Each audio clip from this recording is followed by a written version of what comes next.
I'm Roy Lee Lindsay with the North Carolina Pork Council, and I want everyone to remember bacon makes everything better.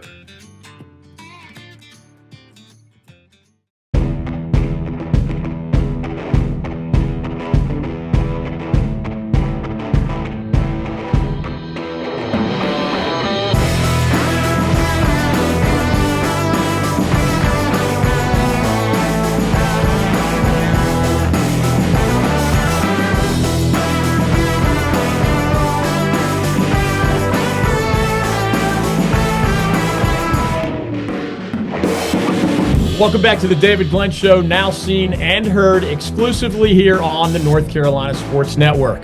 Our next guest not only has his current team in position to make a run at a conference championship and an NCAA tournament bid, he's also already been a part of one of the most famous Final Four runs in modern college basketball history, and he comes from a three-generation basketball family that includes his father as a college and professional superstar back in the day, and right now, as we speak, his own son as a rotation player on his own team. We will get to those stories in just a bit.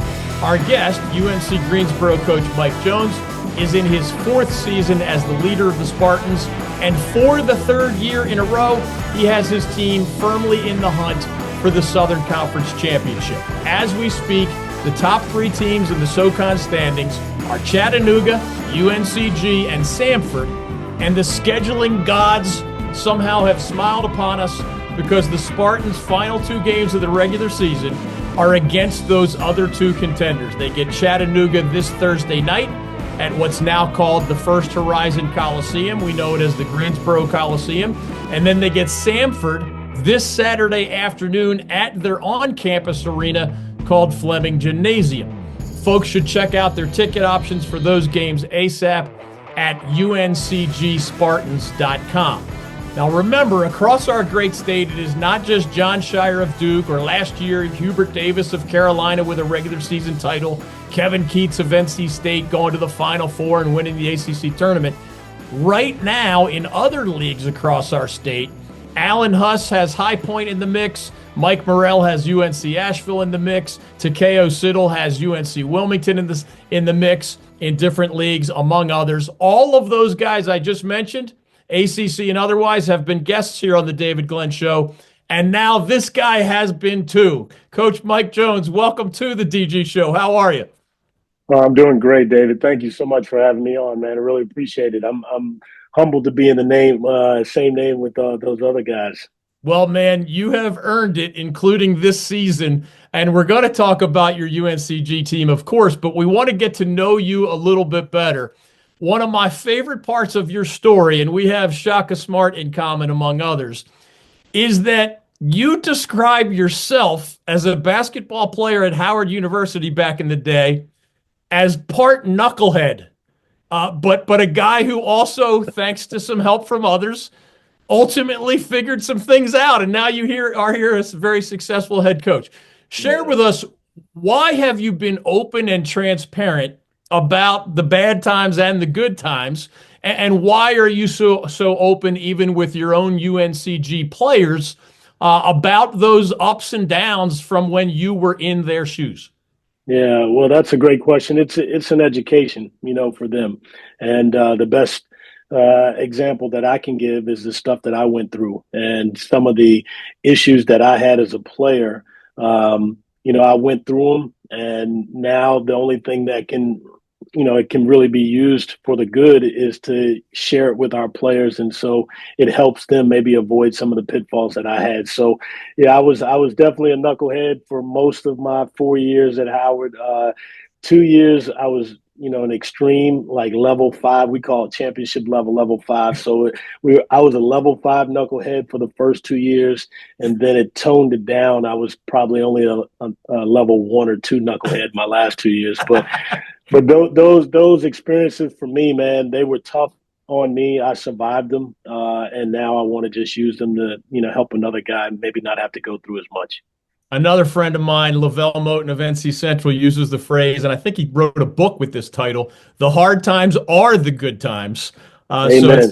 it sounds like you've got a little philosophy there as well. I Amen. have read that you describe, I feel like a psychologist when I ask these questions, but I've read that you describe both your dad, who we'll get to in a minute, legendary basketball player himself, but also your maternal grandmother as incredibly influential on you back in the day. So, what can you share about first grandma? How did she and your summer visits to her or with her in Louisiana long ago? How did that have a big impact on the person you became? Well, first and foremost, she loved me unconditionally, and it was apparent. She went out of her way to show it every day, and then second, the most important thing that has ever happened to me in my life is she introduced me to my Lord and Savior Jesus Christ at a very young age, and that has been my foundation, my rock, my entire life, and it's the reason why I'm sitting here talking to you today. It's the reason why I'm the head coach at UNCG. It's the reason why I have a beautiful family and so many blessings over the course of my life. So those two things she did for me, and I'll always love her for those. I mentioned Dad, Jimmy Jones, not only one of the greatest basketball players in the history of Grambling State University, but I looked this up. He not only was a six-time ABA All-Star, he ended up being named to the all-time ABA team, and he also played in the NBA. I have read that Dad was both very hard on you in your youth and then somehow at the right time just became a pal, a buddy of yours. That's just a fascinating part of your story too, Coach. Give us as much as you can or you're willing to share about how he impacted you as a basketball man, but also just as a human being.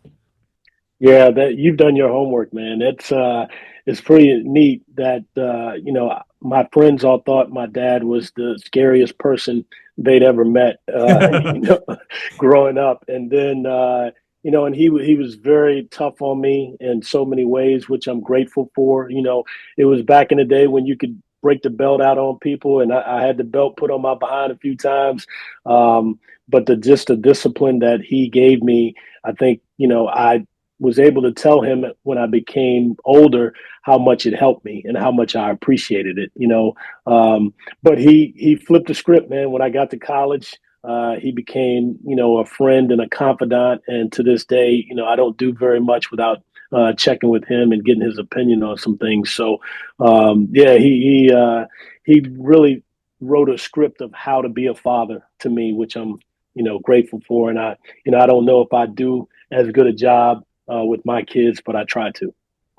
You and I are somewhat similar age, and I picture Dad being in the ABA or the NBA while you're a real young guy. So clearly the game has been in your blood essentially since birth. But not every basketball person wants to become a coach. So take us back to those post-Howard University playing days. What motivated you to just try coaching, and then what made you fall in love with it?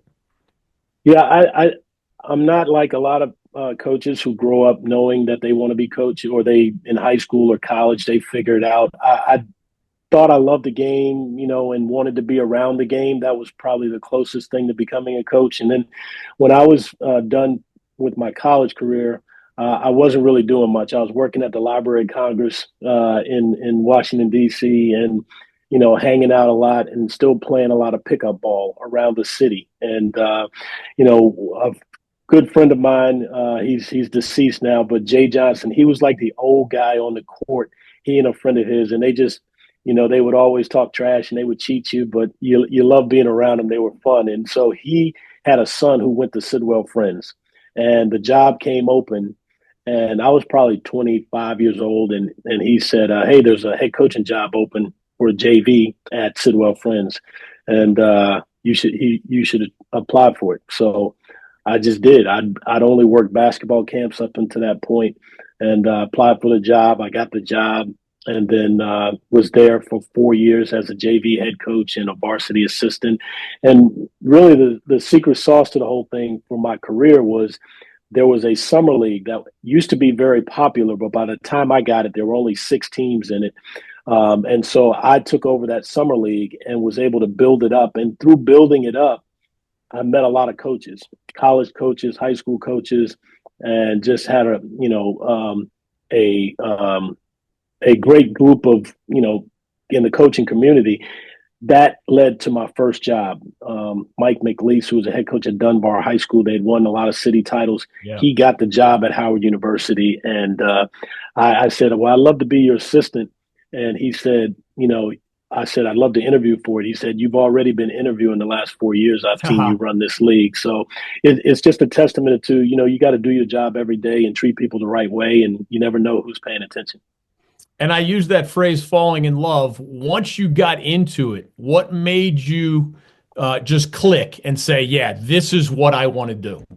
Yeah, it was that first team. We were at, Sidwell Friends wasn't at that time known as a basketball power or sports power. All the kids who were really good, by the time they got to ninth grade, they had transferred to a WCAC school or St. Albans or something like that, which was more known for sports. And so that first team that we had, we came in the tradition of Quakers is participation, not competition. And I'm the opposite. I'm competition. The heck with participation. And so we were able to come in there and do it the way we wanted to. And those kids, they fell in love with the way we were coaching them to be competitive. And then their commitment to what we were doing just made us fall in love with them. And so it was just a magical first year. I'm still friends with some of those kids on that team. Some of them still support our basketball program to this day. It was just a special, like a perfect storm. So we've had tough love. We've had falling in love with hoops. We've had falling in love with coaching. I promise this is my last love question. But love is a good thing. Yeah, true. Maybe we don't have enough love questions. Your wife, Dr. Sharon Blackwell Jones, happens to have a PhD in counseling psychology. So I've done my homework, Coach. No question. We have heard a lot of cool stories just about, in a very general sense, my wife puts up with me moving or switching jobs or maybe not making any money back in the day or whatever. And feel free to share any of that. But how would you describe Miss Sharon's impact on you and your career? And does specifically her background, I mean, I don't know. I'd like to have somebody who who's into counseling psychology, both as a coach myself, a sounding board, and maybe every once in a while, if my players get to know my wife, that's not a bad thing either. No question, man. It is a blessing. I didn't realize it when we first got together, but, as I got into coaching, Donnie Lynn, who's the head coach now at Mount St. Mary's, he and I talked about it. Like we were going to actually take a class in psychology because we figured it would help our coaching tremendously. And, but yeah, the first thing about Sharon is that she loves basketball. She played in high school in Boston. Awesome. And so she has a love for it. I'll come home at night and she'll be watching a game and I'll go upstairs and read a book. Like she loves it maybe more than I do at some points. But that's the important part of this thing, because without her love for the game, I don't know if I would have been able to do it. She supported me in every way with all the moves. Because she teaches, she could work at the school that I worked at or even schools in the area. And so she's done that throughout my career as a coach. And, so it's really helped our family in a lot of ways that she has that flexibility. But she sacrificed a lot for me to be a coach. And I'm grateful to her for that. This segment brought to you by our great friends at Atlantic Tire and Service, where DG and his family take all of their vehicles for routine maintenance, service needs, and a world-class selection of new tires. Atlantic Tire and Service, your one-stop tire and auto repair provider with highly trained technicians and a sales and support staff that are second to none. They've grown to 6 Triangle area locations, 2 in Raleigh, 2 in Cary, 1 in Durham, and 1 in Wake Forest. You can learn more online at AtlanticTireOnline.com. Coach Mike Jones is joining us on the David Glenn Show. All right, so PhD, got to be a huge brain. Basketball background. Now she knows some X's and O's. Do you hear any of that when you come home, or is that like off limits? Yeah, for the first 10 years I was a head coach, I wouldn't discuss anything with her because I didn't want to hear it. But yeah, she absolutely has an opinion. It's great. It's great other than with our own son. Yeah. That gets tricky. But But nah, she has an opinion. She has some really good ideas, and I won't tell her to her face, but I take some of her ideas and put them into work. I love it. Hey, back in 2021, we knew you from afar because you had been at Radford University, not far away in the state of Virginia, full decade as the head coach there. And you did have significant success. NCAA tournament trip. I remember I thought I was going to see you again in the NCAA tournament, but then COVID happened to the world. Top two in the conference standings 4 years in a row at the end of your tenure at Radford. Also, a couple of Big South Coach of the Year honors. At that time, we knew Wes Miller well. He, of course, leaves a successful tenure at UNCG, takes the job at Cincinnati. What's the best way to summarize what attracted you specifically to the UNCG job? Because I know, especially when you went to the NCAA tournament with Radford, your phone's going to ring, and yet you stayed there a full decade before taking this opportunity with the Spartans. Yeah, it was a unique situation. Wes and I had gotten to know each other a little bit on the road, and we decided to play each other. And we played in back-to-back years. And so that's really the most that I knew about the program is from competing against them. I liked the way, they played. They were defensive oriented. They played hard. They had some great talent that was probably better than, the conference or, the school. And so I was like, well, obviously you can recruit to the school. You can play the style that you want. They didn't have football, which is very attractive, to me, the last 10 years after being at Georgia and West Virginia. The schools that I've been at is VCU, Radford, and UNCG, and none of which have football. So the thing that was surprising to me about UNCG, it was very similar to VCU. It's a city school. A lot of the players come back and play pickup there in the summertime. Academically, they were similar. There were just a lot in the no football piece. And so I had just kind of looked at it from afar, but I wasn't thinking, hey, I'm going to be the head coach there one day. And then I think a day or so after Wes decided to go to Cincinnati, I got a call from a search firm about that. And yeah, it just made sense because Wes had done such a great job over the last 5 years. You mentioned your son Miles there. He follows you to UNCG from Radford. These last two seasons, especially, he has been a very important rotation player for you. What is the best advice, Coach, that you have either given or received about the wisdom or not of coaching one of your own children? And how have you tried to handle specifically your relationship with Miles as his coach beyond being his dad? Yeah, it's definitely a tricky situation. Jim Barron, who used to be the head coach at St. Bonaventure in Rhode Island, he gave me the best advice. He said, just play your son and let him shoot anytime he wants to. But I haven't taken all of that advice. I do limit him from time to time, but he's made it easy on me. He has really made it easy for me to coach him. I allow our assistants to do more of the coaching of him than I do because I think at times he and I have a very similar personality. And so we will butt heads. If I say something to him, he'll snap back. And then all of a sudden now this could go south. And so the assistants have done a great job. They've accepted, the responsibility of coaching him, and they've done a great job with him and really helped him grow. The neatest part is that I've seen him grow as a man over these last few years, and I give a lot of credit to our staff for helping him, grow and mature in that way, and to him. Coach Mike Jones of UNCG is joining us. He has his Spartans in position to compete for maybe a regular season title in the Southern Conference, maybe a Southern Conference tournament title, maybe a trip to the NCAA tournament, but you got to be in position to have a chance, and these Spartans are in position. Remember, they have those 2 home games.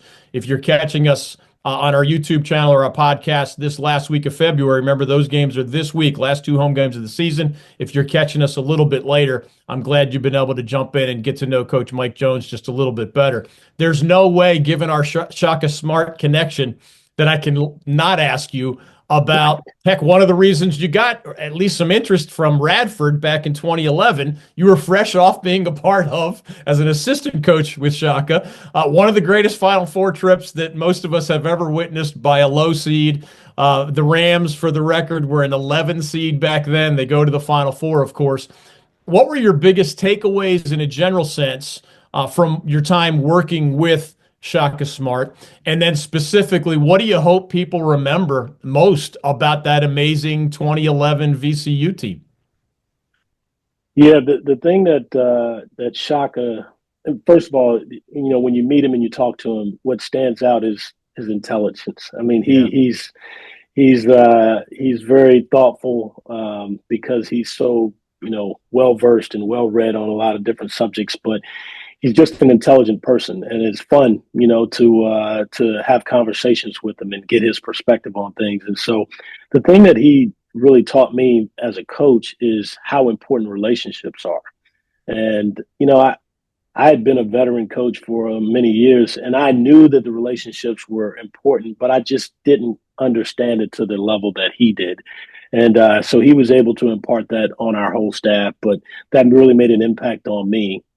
So when, we were able to, have that success at VCU, I was able to take that to Radford and recreate it. And I've tried to do that ever since, is with that team, give myself, to our players and to our team so that they get to know me, I get to know them. And that way, it's a relationship. It's a real relationship that's not based on what they can do for you from a basketball standpoint. It's based on two human beings really getting to know each other and having, love for each other and having vulnerability around each other so that you can really grow. And so that's what I learned most from him.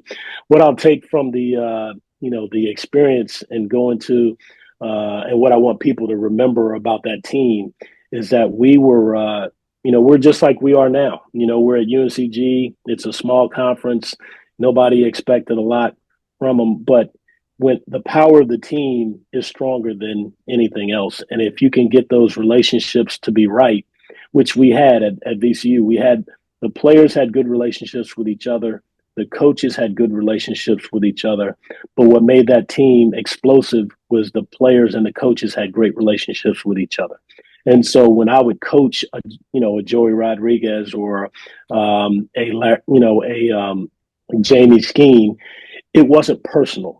They didn't take it personally. They just said, okay, I got you, coach. Or there would be a discussion about, some particular aspect of the game. And then they just go out and do what you asked. And so that made it, our goal that year was to go to the Sweet 16, and we ended up exceeding our goal. So the goal was, the result was bigger than our goals. And I think it's because of the power of the relationship that Shaka and our staff were able to build with our players. Man, Coach, I've known Shaka for so long, and I'm only talking to you for like 30 minutes, and I can just see why you guys are such buddies, man. It's just crazy how I used to send him, I forget how long he's been doing it, but he's done quote of the day for a long time. Right. And I knew that, so occasionally, and I've known him since he was an assistant at Clemson, so that's a long time. I would send him a quote of the day just in case he was running low on quotes of the day. But you guys, man, intellect, integrity, relationships, it's a beautiful thing. I knew of your connection, but now I get a deeper understanding of why you guys are such a mutual admiration society. All right. Well, let me tell you real quick. So when he was a young assistant, I don't remember if he was at Akron or Clemson. I think he was at Akron, but we would see each other on the road, and we met, I don't know, casually, whatever. But when we would see each other, he would pull out his notebook and start drawing up a play or something. And then we would start talking like we were weirdos. Like everybody else was talking. They were talking to each other, but we would be talking like basketball and, why we recruit a certain guy. And so it came from that. So it's neat for it to continue to grow. The Lawson Insurance Group in Raleigh is a family-owned business led by three actual brothers who happen to be huge sports fans: Ken Lawson, Miller Lawson, and Michael Lawson. I know these guys, I trust these guys, and I send these guys my own insurance business and that of my family. The next time you have insurance needs, I hope you'll do the same. The Lawson Insurance Group is known for its commitment to community and its dedication to ensuring that North Carolinians and their businesses are prepared for life's inevitable challenges, with the reminder that as a high street insurance partner, Lawson Insurance Group offers local expertise and support that, combined with High Street's extensive national resources, means more choice and support for you as their client. To learn more, search Lawson Insurance Group online. The Lawson Insurance website will be the first link that pops up. One of the things I love about your UNCG team, and I really appreciate you let me ask these other questions that do not have much to do with your Spartans, because we do want to get to know you better. But part of your recruiting philosophy, I know, is looking for just mentally and physically tough dudes. But you've always specified, and defense first is another thing that I associate with you. But also, I read a quote from you that basically, hey, recruiting is a lot more than simply accumulating talent. Absolutely. And you made the analogy to more putting a puzzle together. Elaborate on that with if you will, and just tell me, am I missing any of the elements? Because, tough guys, defense first, puzzle pieces. It feels like those are, you'd use different words, but those are three elements of why you've been such a consistently successful head coach at this point at multiple schools. Yeah, I do think that when you're head coach, you're trying to put the whole thing together. And sometimes pieces don't fit for various reasons, whether it's too strong a personality, too many strong personalities, or too many reclusive type guys or quiet guys. There's a mix to the whole thing. At VCU, we had two guys on the team that really willed the rest of the team. The rest of the team didn't have what those guys have. Joey Rodriguez and Brandon Rozelle, who's now an assistant at Penn State, those guys were so ultra competitive that they brought the rest of the team with them. And so if you have five of those guys, then they're probably going to fight with each other all the time. But if you have two, then that probably works with the team. And then you have two guys that are, good soldiers. They're just going to do everything that you ask. And then everybody else is kind of in between. And so it's always been fascinating to me what fits together, what works best. And, we start with in recruiting. Once we figure out everybody we're going to have on our team, that's sometime in the summer. Now it's later because of the transfer portal, but you figure out, okay, this is my team. Now I can come up with a plan of how to get these guys on the same page. And so, for me, I like guys that can pass, because if you can pass, that tells me that you understand how to play basketball. There are a lot of guys that can really score. Those are good too, but you got to have some guys that know how to move the ball. That's one of the great things that Miles does for our team. He doesn't score a lot, but he knows what pass to make. He knows when to get rid of the ball. Ron Polite is another guy on our team who's like that. So you have to have some of those guys. You also have to have guys that can just go out and get you a bucket, whether that's inside or outside. And so it's a mental challenge to put that team together that's going to be most effective playing with each other. I tell all our guys this: if you want to play for me, you have to defend, rebound, and play hard. If you do those three things, then I'll give you a lot of freedom on the offensive end. And we kind of recruit to that. We tell them in the recruiting process, and sometimes they say no. But when they say yes, they know what we are expecting of them when they come in the door. And we remind them every year about their roles, which is defend, rebound, and play hard. And then I'll allow you to play your game. That's what everybody wants to hear. Hey, coach won't let me play my game. Yes, I will let you play your game, but you have to do something for us as well. You have to do those three things. And so just being able to recruit to that now that we've been in it for 14 years has really helped us, be consistent in who we are as a program. With that puzzle in mind, I saw Donovan Atwell last year. He's back, really good player. Jalen, your big guy, back, really good player. Both of them you signed out of high school. Yep. Miles, of course, is back, your own son. But you also go to the transfer portal, which all coaches have to do these days. Kenyon Giles from Radford, for folks who haven't seen him. I mean, if you can get to either of those two home games, remember, two different arenas this week, he's just fun to watch. He might only be 5'9" or whatever he's listed as, but man, Maybe. oh my, right. He's worth the price of admission. So he comes in from Radford, new this year. Ronald Polite, you mentioned, the third from George Mason, new this year. Demetrius Davis from Chattanooga. I know you like how hard he's worked on defense, new this year. Has the puzzle come together like the way you envisioned when you plug not just those three transfers, but even others into this? Essentially, you use, I think, 10 dudes, a lot of minutes. That's a big puzzle, right? But have you been surprised along the way, or has the puzzle kind of congealed the way you envisioned with your staff? Yeah, I've been a little bit surprised at different times. This team has surprised me more than other teams. They have accepted some challenges that I wasn't sure if they could handle during the course of the year. But we knew we had to be tougher rebounding wise this year. So that was a big reason why Malik Henry was a target of ours coming out of George Mason. We knew we needed another playmaker. I like to play with two playmakers on the floor at any given time. And so between Jorium Saizano, who was coming back, we got Kenyon and Ronald Polite, and those guys, work well together and making plays for themselves and for other people.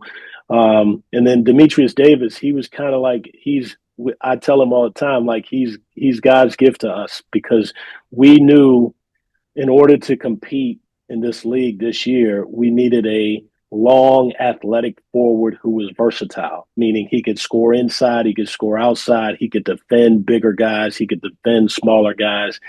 And he just fell in our lap, late in the summer. We didn't get him until school started in the fall. Wow.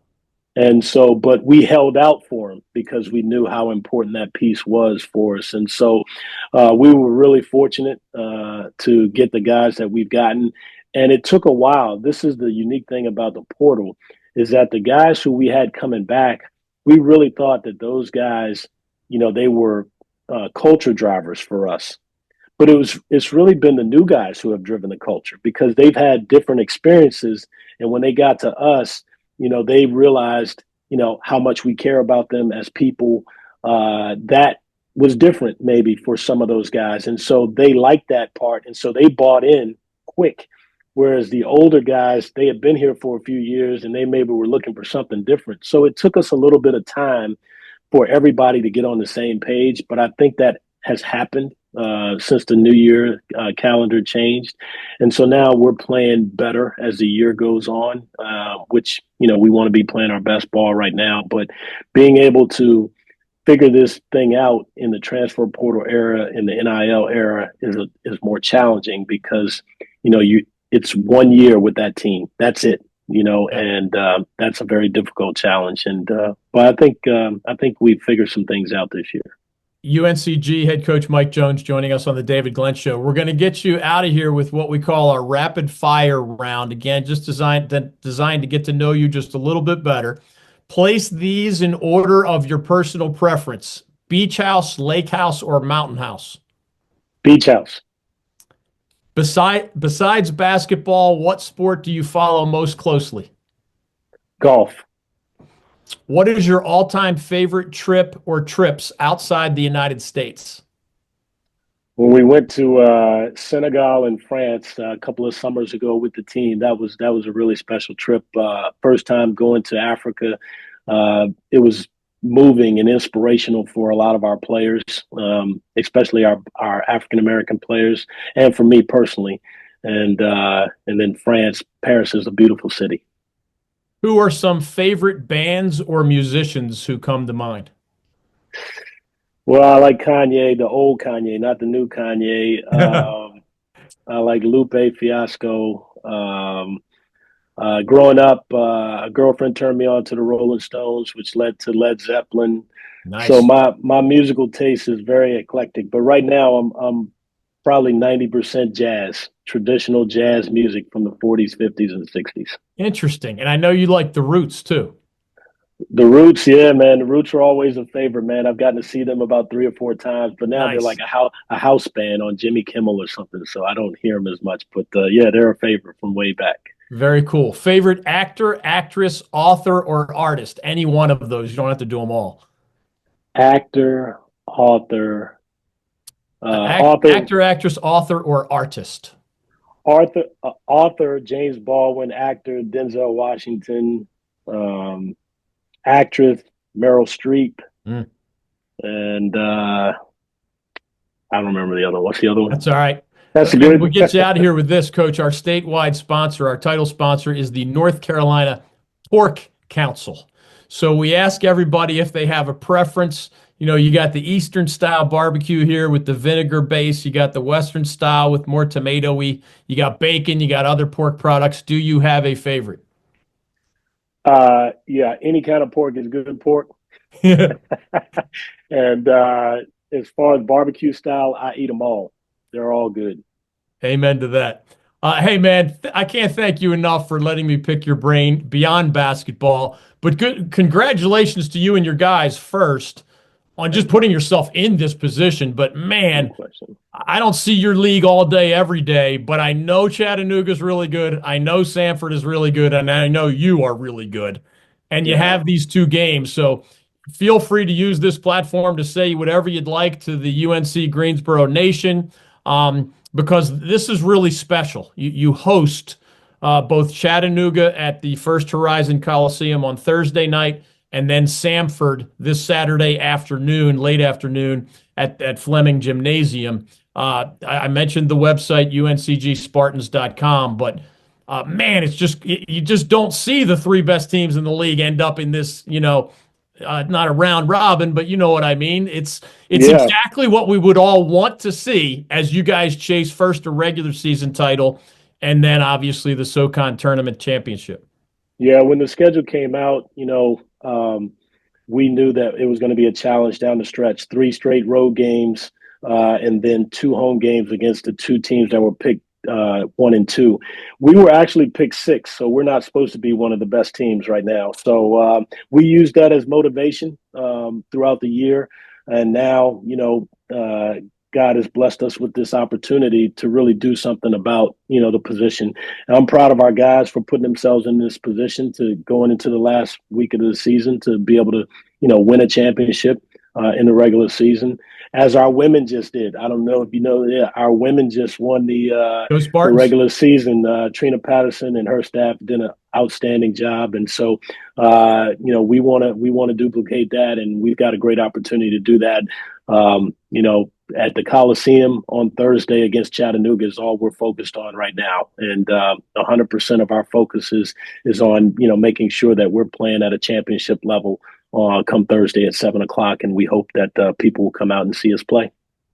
I can't wait to text Shaka as soon as I say goodbye to tell him I love his guy even more than I thought I would. But Coach, thank you for this visit on the David Glenn Show. Hey, by the way, you're appreciate the most thorough interviewer I've ever interviewed with. I've never had a guy know more. So I'm sorry you had to learn all that stuff about me. Hey, Coach, it's one of my favorite parts of my job, and I do appreciate your compliment. That means a lot to me, even after 37 years in this crazy industry. I'm an admirer of yours from afar, and I'm glad we could kind of start a relationship on such a fun note, hopefully in both directions. Well, I never heard of the show until we got the email, but now I'm a fan of the David Glenn Show and David Glenn. Thank you, Coach. Good luck the rest of the way. Thank you very much. Awesome, man. Yeah, thanks, man. That's cool. That's really cool. I take these when somebody is generous enough with their time.